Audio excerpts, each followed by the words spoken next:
Thanks for joining us as we dive into all things people, power, and politics from the D to DC and beyond. This, my friends, is The Pulse. I'm Roop Raj. We're glad you made this your home for unbiased political news. This is the place you can toss that phone aside, perhaps happily, and just get the straight facts from us. Here's the truth as we know it now. It's been a wild week of politics so far. A presidential visit, the seemingly better relationship between him and Governor Gretchen Whitmer, and so much more. A Democrat and a Republican are ready to roll about all of that. Their report cards as President Trump marks 100 days in office. And the Take It Down Act, a step closer to being law. Congress overwhelmingly approving that bill that includes revenge porn and AI-created deep fakes. We're talking with an artificial intelligence expert about how this act would work. And we're asking you, hey, what do you want to know about AI? You responded. You had a lot of questions. We're taking those questions right to this expert working for you. That's just minutes away. But we begin tonight with the fallout from the Signal scandal. President Trump's national security advisor is out. Well, sort of. President Trump is reassigning him and moving another key member of his administration to cover in the meantime. So here's a look at who's going where. Waltz was nominated for United Nations ambassador today. You'll remember Trump pulled Congresswoman Elise Stefanik from the consideration over concerns about the GOP majority in the House. Waltz was the one who actually added a journalist to a Signal group chat where airstrike plans were shared. Trump said he's the right person for the job, saying he'll put America first. So what does that mean? Well, it means Secretary of State Marco Rubio will now pull double duty, at least for now. You see, he'll stay in that role as Secretary of State and also be serving as interim national security advisor. Now, a little history lesson for you. This has happened before. Henry Kissinger held both jobs from 1973 to 1975. And from the current administration to the previous one, former Vice President Kamala Harris giving her most extensive public remarks since leaving office. And she didn't hold back. Harris sharply criticized the Trump administration, saying they're abandoning American ideals. But understand what we are in fact witnessing is a high velocity event where a vessel is being used for the swift implementation of an agenda that has been decades in the making. An agenda to slash public education. An agenda to shrink government and then privatize its services. All while giving tax breaks to the wealthiest among us. Now, the former vice president said there is something that gives her hope, and that's the people pushing back against the president's agenda. We all know President Trump and his administration and their allies are counting on the notion that fear can be contagious. They are counting on the notion that if they make some people afraid, it will have a chilling effect on others. But what they're overlooking, what they have overlooked, is that fear is not the only thing that's contagious. Courage is contagious. Harris's speech happened at the 20th anniversary gala for a group known as Emerge America. It's an organization that recruits and trains Democratic women to run for office. Well, as you know, there's never a shortage of political news. You know that's because you watch us every single night. So let's get you up to speed with some of the other big stories we're following at this hour. Starting at the Supreme Court, where the Trump administration is asking justices to strip temporary legal protections from hundreds of thousands of Venezuelans that would possibly expose them for deportation. This impacts roughly 350,000 people. Their protections were supposed to expire April 7th, but a judge paused it, saying it could disrupt many lives and cost billions in lost economic activity. The Trump administration says the order interferes with their power over immigration and foreign affairs. Also in the news tonight, the Food and Drug Administration is bringing back some of the recently fired workers for the second time in recent months. That includes staffers who handle travel for safety inspectors. Food scientists have also been told that they'll be getting their jobs back, but they haven't received official confirmation just yet. And the Justice Department is suing Michigan and 3 other states, claiming climate actions go against federal authority. You see, Michigan plans legal action against fossil fuel companies for harms caused by climate change. But U.S. Attorney General Pam Bondi says the lawsuits threaten American energy independence. Michigan Attorney General Dana Nessel now says the lawsuit is frivolous, adding Michigan hasn't filed a lawsuit. Take you back to the state level now, and the state representative defending herself after the House Speaker insults her during a press briefing. We're talking about State Representative My Song. She represents people in parts of Warren, Roseville, and St. Clair Shores. Now, this all started with Speaker Matt Hall claiming Song criticized him for not being in Lansing on Tuesday when he was with President Trump. That's when Hall said this. I have this very low IQ representative named Mai Zong, probably one of the dumbest ones in the legislature, and I saw this video of her, and she's like, the House Speaker is not here today, we need to have session, we need to work for the people of Michigan, Macomb County. Well, where was I? Well, she's doing nothing for her county and for her district. I was in Macomb County, right near her district, delivering a new mission with President Trump for Selfridge Air Force Base. So I hope she thanks me. That would be nice. Wouldn't it be nice if Mai Zong made a video thanking me? Representative Song responded to Hall's comments in a statement saying these words weren't just disrespectful, they were meant to demean, belittle, and devalue. What's dumb is taking credit for securing new fighter jets at Selfridge when the Speaker has voted against every budget bill that would have provided essential funding to Selfridge and Michigan's military families. Well, up next, a busy week of politics, new layers to the signal scandal, more border battles. Oh, yeah, the president was in town, as you heard Speaker Hall just mention. We're talking about all of it. How has he done in his first 100 days? A Democrat and Republican with a report card. You're watching The Pulse here on Fox 2. We thank you both for joining us.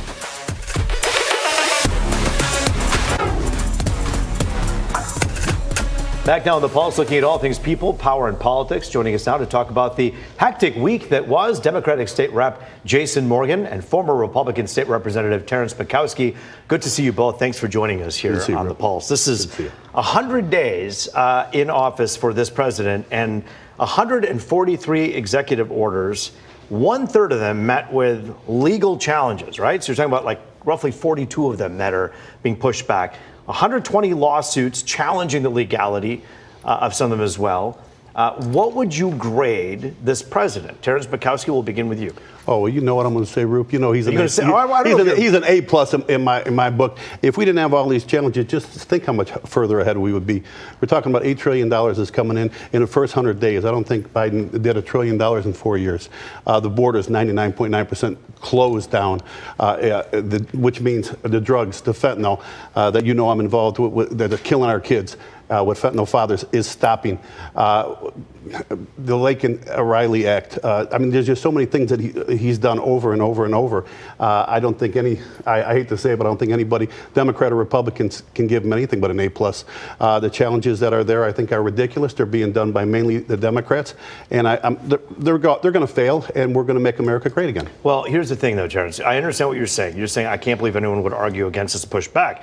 But if you're someone who, let's say, for instance, depends on a food bank in Metro Detroit, and you're worried that the USDA cuts are holding back potentially 600,000 pounds of fresh food, you're going to be pushing back. If you're concerned about things that affect your daily life, maybe you will push back. And I got to ask you, Representative Morgan, what are those things that you are most concerned about and that you want to push back against? Well, I first want to respectfully, strongly disagree with my friend here. I'm guessing you're not giving Trump an A+. I certainly will not be giving an A+. I was a teacher, and I would never give anyone an A+ with these kind of results. I would give him a solid F. I think if you look at everything he's done in the last 100 days, it has been a historic failure. Wow. Some of the lowest approval ratings in 80 years for a president at this point in his term. If you look at everything that he promised, the economy, it's tanking. Inflation, it's worse than ever. The price of groceries and everyday items, they're more expensive than they've ever been in this country. And then you have an immigration system that is down. Where are you coming from with the statement you're making? We're totally 100% false. Eggs are more expensive than they've ever been in this country. They're down. Check your. Okay, let's just say. First of all, we all need to take a break from eggs. Let's have it intellectually honest. There are other foods out there, by the way, outside of eggs. We are attached to eggs, but the other ones are expensive as well. Let me tell you. But going up and down right now, let's just take away the energy from that battle between he says, and let's instead talk a little bit about what we could do better here. And I want to begin by asking you a question, Representative Morgan, that I ask all my Democratic friends that come on the show, which is, look, he's gotten high marks for the border. Now, there's a difference between how to handle Abrego Garcia and deportations and the border sealing itself. This president takes a lot of pride in saying that he has helped seal something known as the Swanton sector, which is 300 miles. 54 people got through, as opposed to more than 1,000 last year. Is that a success story? So let me tell you this. I've been deployed to the southern border as part of my service in the U.S. Coast Guard Auxiliary. I've seen the border. I've been there. I believe in a strong and secure border. I think that makes sense. But what we're seeing is people being picked up off the street and deported who should be not deported, who are being illegally deported. And then you have a Supreme Court demanding that these people be brought back. Are they here legally? And they're not being brought back. Are they these here are legally? people who have legal status in this country. And they're being the Supreme deported. Court has affirmed that they should be brought back. The president defying that, creating a constitutional crisis. And I'm going to tell you right now that that's an important part of the conversation. But when it comes to the border sealing itself, this is something that obviously cost the Democrats in some way many points with voters who were concerned that there wasn't enough being done. And now those people who've had kids affected by fentanyl, lost children to that, are saying at least that's done. You'd give them an okay grade on at least sealing the border? I would not, because I think the way he's handling the immigration system is a complete disaster. It's a constitutional disaster. You cannot operate in a way that is just completely lawless, ignoring rule of law and checks and balances with our other branches of government. And Terrence Mikowski, we should point out, obviously, that just because President Trump says, I want to put these executive orders in place, you can't do it. You got attorneys general, you got secretaries of state, and you have federal courts across the country that have pushed back. And one of the things they're pushing back against is when things start affecting people's bottom lines and their civil rights. Right. Do you think this administration could slow down a bit and actually say, you know what, maybe we don't need to cut $2 trillion, which, by the way, Elon Musk wasn't able to do. He did $160 billion so far. He promised $2 trillion. Do you think there could have been a slower way to success? I don't think so, because look at what we're saying right now. We're making ridiculous statements that are untrue. The border, you talk to, I've been in law enforcement 35 years, city, state, county, and federal law enforcement. Our Border Patrol agents that I've talked to love this president. They're being able to do their job again. We got a border that's shut down that President Biden in 4 years said he couldn't do, and our President Trump has did it in 100 days. Our country is safer. He's making America great. We're saving our citizens from being hurt and killed by these murderers. Let me ask you about the speed, and if you don't mind, only in the interest of time. This is a president who I've been told by people who are in his circle listens to other people. Sure. However, when you put 25% blanket tariffs on an auto industry, that affects your. Look, my dad and mom came to Detroit from Indiana because of the auto industry. Your dad was a teamster. My dad worked at Ford GM, helped make cars. My question is, a 25% tariff, he's now backing down a little bit and softening his touch on tariffs. Had he listened to enough people, perhaps he wouldn't have put those on at the beginning. Or is this a negotiation? I think it's a negotiation tactic with both Mexico and Canada to bring them to the table, to secure our borders, to stop the fentanyl that's killing over 100,000 people a year that our President Biden did nothing about. When you talk about slowing down, every day we slow down, our American citizens are dying. If you've been in law enforcement, if you've been on the front line, if you've been in the service, I can't believe it. We've got record enrollments and enlistments in the Army and the Navy, in the Marines and the Coast Guards. Why are they at record pace coming to work for this commander in general? Because they believe that Trump. But what about the tariffs? Make America Was it a wise decision as a Detroiter, as someone who cares for this auto industry? Was it a wise decision to put blanket 25% tariffs? I believe that Trump is a negotiator. I believe Trump is a businessman, and that's what we need in office. I've been in Lansing. This gentleman's been in Lansing, and in Washington, I've been many times working with my federal task forces. The politicians need to take a lesson from a businessman. Go ahead, Jason. With all due respect, that sounds like a politician answer. People just keep detracting and coming up with rationalizations for the fact that Trump is destroying our economy with tariffs, particularly here in Michigan, where we are ground zero. People can't afford the thousands of dollars and tens of thousands of dollars that they're losing in their retirement accounts. If you're going to retire this year, you are screwed. Whether you're in the lower class, middle class, working class, whatever you're in, your retirement has taken a huge hit. We have the car companies coming back to Michigan. We can't afford this. We at one time were 70%. Detroit was 70% of the car production. Now we're at less than 10. That's all coming back now because of Trump. We have investments in our big three, in our auto workers. That's going to make a real difference in Michigan. This is a complicated topic, one I've covered every step of the way. Honda and Hyundai have made commitments saying, look, we don't want to be dealt with the tariffs. Stellantis yesterday also said we want to start building some things here. But at the same time, perhaps the 25% tariff would have been a whopping tariff on the people here. I want to ask you about Governor Whitmer. Representative Morgan, we have about 40 seconds left. Your thoughts on the fact that she met with the president to help secure Selfridge. Good move? I think the governor's job is to look out for her state. She's got to do what she thinks makes sense to bring resources here to our state. And that means working with the president. She may not see eye to eye with other things, yes? To some degree, you've got to work with everybody who's there. What do you think Very, about it? very impressed. Great move. John James did a great job. President Trump saved Selfridge and thousands of jobs and millions upon millions of dollars for Michigan service people and employees. So it looks like Trump is giving a higher grade to Whitmer than you're willing to give, because he said she's doing a fine job, is a fantastic job, and is a good person. Hey, so she came to the table, and I'll give her a passing grade for saving Selfridge. Absolutely. Terrence, it's so good to see you. Thank too, you for sir. joining us. Representative Morgan, thank you for your time, both of you here on The Pulse. Hey, we're passionate people, right? The Take It Down Act could soon be the law of the land. And guess what? Democrats and Republicans all agree on this one. We're taking your AI questions to the expert next. You're watching The Pulse on Fox 2.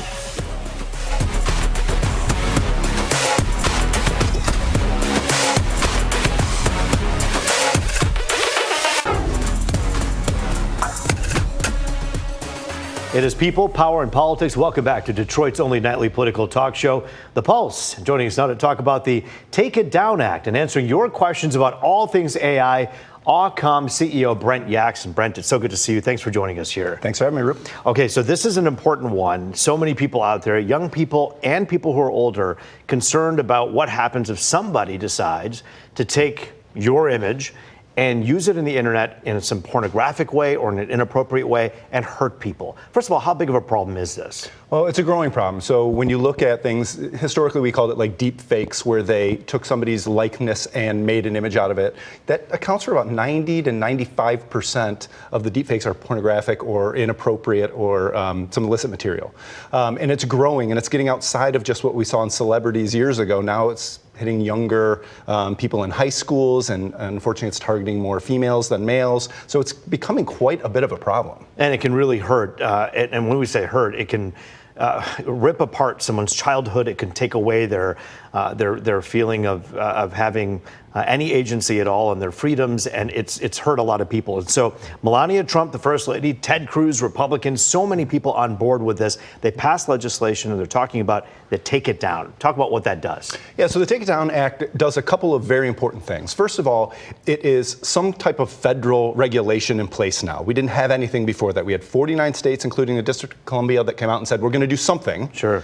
But it is focused around how do we prevent or prosecute people that put non-consensual intimate images out there, which is called NCII. So this was finally some type of regulation from the government, but it also said we're going to include generative images or deep fakes in this ruling. Good. So most states for a while did not have that, and some even excluded it. So having that in there now is really important. And then it gave some punishments around it so that we can prosecute people. It gave a way for platforms to take it down, or mandatory way. And then it put it under the FCC so that now we can actually enforce this through fines or through other, federal punishments. Yeah, because this is a situation in which artificial intelligence and AI and these deepfakes can truly hurt somebody so badly. And so regulations have been something that's been needed for a while. So many questions coming in right now from our viewers about this particular topic of artificial intelligence, concerns that people have as well. In fact, our first question coming to us right now from Patty. Patty, thanks for writing in here to The Pulse. You're asking, are there programs to reveal to us when an AI program is being used? So far, much has been pretty obvious, but lately so much has become suspect. That is an interesting one. Are there programs to reveal when AI is being used? There's good and bad with that. So when you use an AI system like ChatGPT, they have what's called a prompt. And you type in what you want, and it comes back with something that seemingly is obviously AI. Sure. Well, there's a thing called prompt engineering, which is how you get better and better and better at prompting. So now people are getting really good at it, and it's fooling these systems. Is this AI? Something like that, where you go and you plug it in, and it says, rate it, 75% chance it's AI. Well, now you can start fooling them because AI is getting so good. So they have them, they're not 100%, but you can use them. It's an evolution. Great point there. Okay, Sherry Gay Dagnago, you're a regular on the Pulse, and we thank you for writing in. This is an important question to you as well. How can you verify authenticity of AI-generated pictures and videos? Are there efforts to require watermarks in AI apps? And I thought about that years ago. Like, when are we going to have these watermarks? Because that would be a critical way to differentiate fake from real, right? Yeah, so there is some legislation on this. It has not passed. It has stalled. But when we're looking at all the different things that they're putting together for AI, I think this one might have some movement. And what it requires is that specific thing, marking things that have been generated through AI so that everybody knows it's AI. It's just not there yet. Who would be opposed to that, would you think? I mean, are there people out there, are there people on the political spectrum who would say, no, don't mess with my AI? And who are those people in your mind? I don't think so. Yeah. I mean, looking at the bipartisan support for the bill that just passed, that's sitting on the president's desk now to be signed, I got to imagine that the vast majority of people and our representation in Washington, D.C. want this. Now, any currency is marked, and we know that our currency is, right? We know when a counterfeit dollar is being passed. We should know when there's counterfeit images out there. Hey, our next question coming to us from Kristen. Kristen, thanks for writing in on the Pulse. You have a question that we'd like to answer here with Brent Yax, who's with us. Who should be held responsible when AI systems cause harm? Developers, companies, or users? How can we make sure AI systems don't perpetuate or worsen existing societal biases? Kind of two questions there. We'll start with the first one.